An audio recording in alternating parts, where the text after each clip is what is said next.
These statements are more than just a philosophy I taught. They represent the essence of my life and my knowledge of reality. Water has captivated me since I was a little boy in Hong Kong.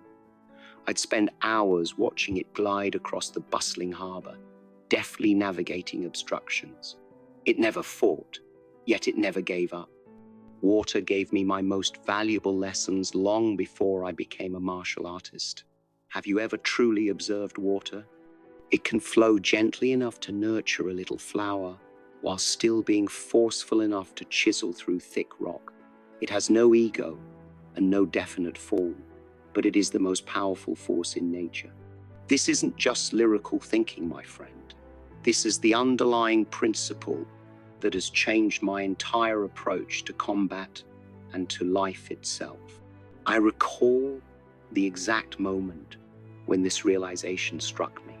I was frustrated, striving to improve my techniques, when I struck the water's surface in rage. But instead of resisting, the water simply received my effort, converted it, and kept flowing. That's when I realized that true power rests not in inflexible strength, but in flawless adaptability.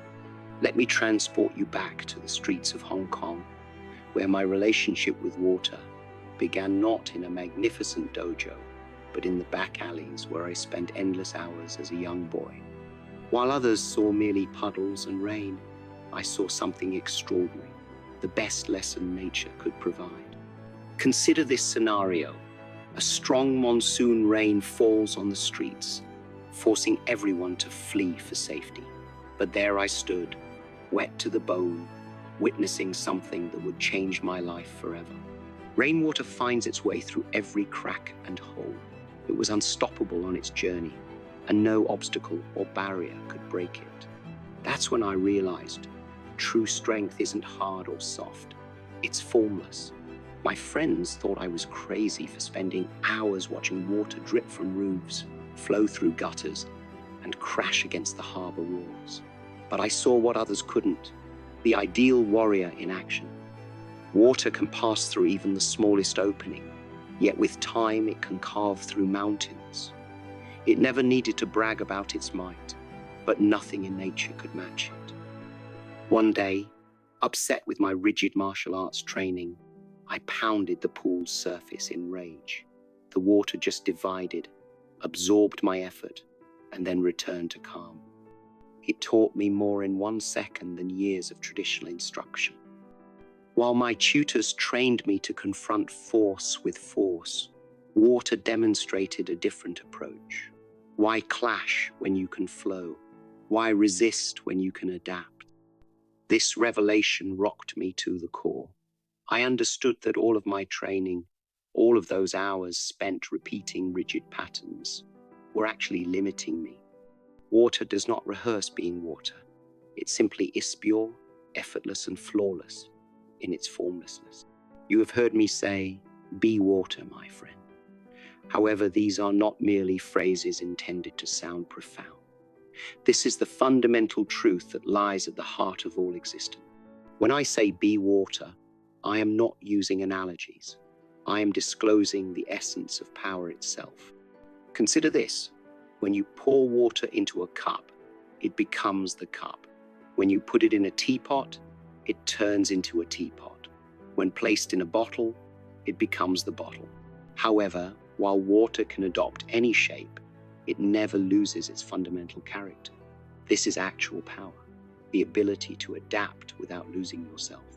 Most people spend their entire lives stuck in one form, like ice, hard, brittle, and easily fractured. They construct walls, establish limits, and adhere to predetermined patterns. But ice is simply water that has lost its fundamental origin.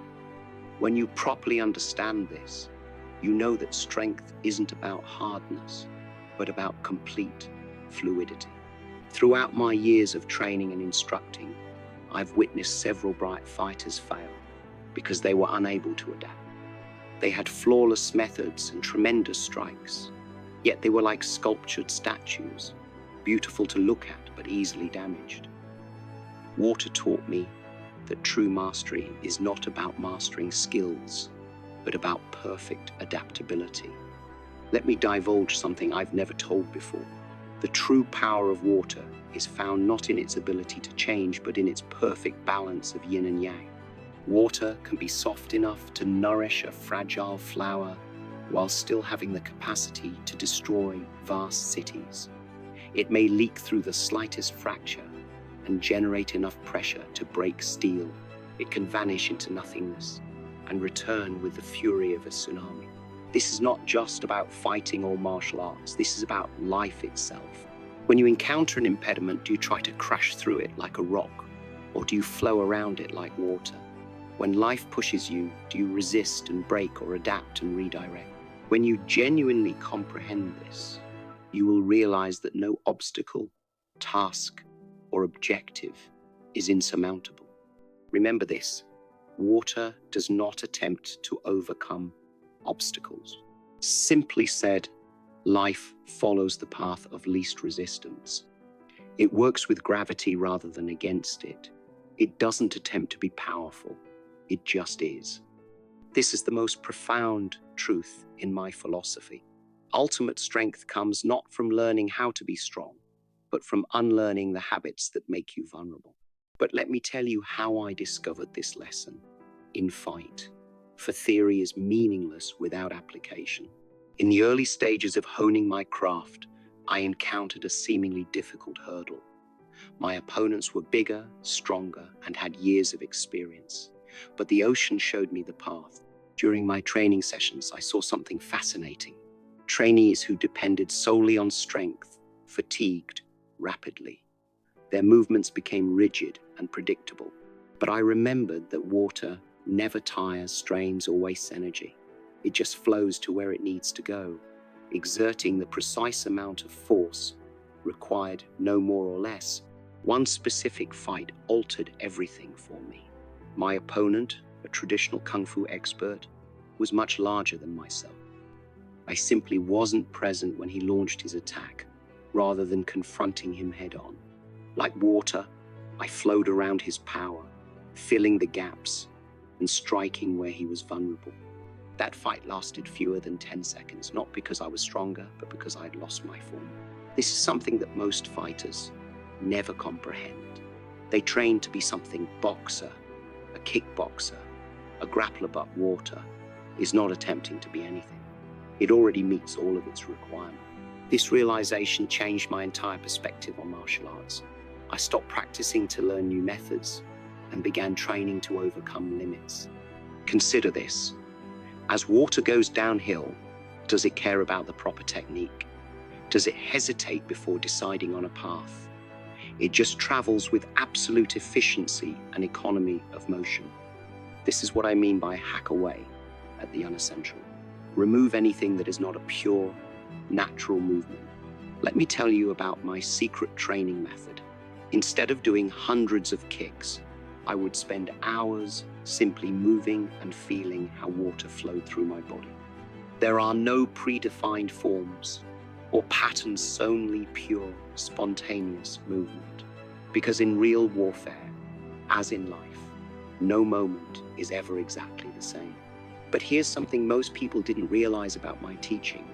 It was never simply about fighting. The water philosophy reveals something far deeper about life itself. Allow me to share a personal story that changed everything. In Hollywood, I was repeatedly rejected. Studio executives informed me that an Asian man could not be a main actor. The industry was like a brick wall, solid, immovable, and unchanging in its ways. Most would have given up, attempted to burst through with force, or accepted defeat. But I recalled the ocean. Water, you see, does not demand to come by the front door.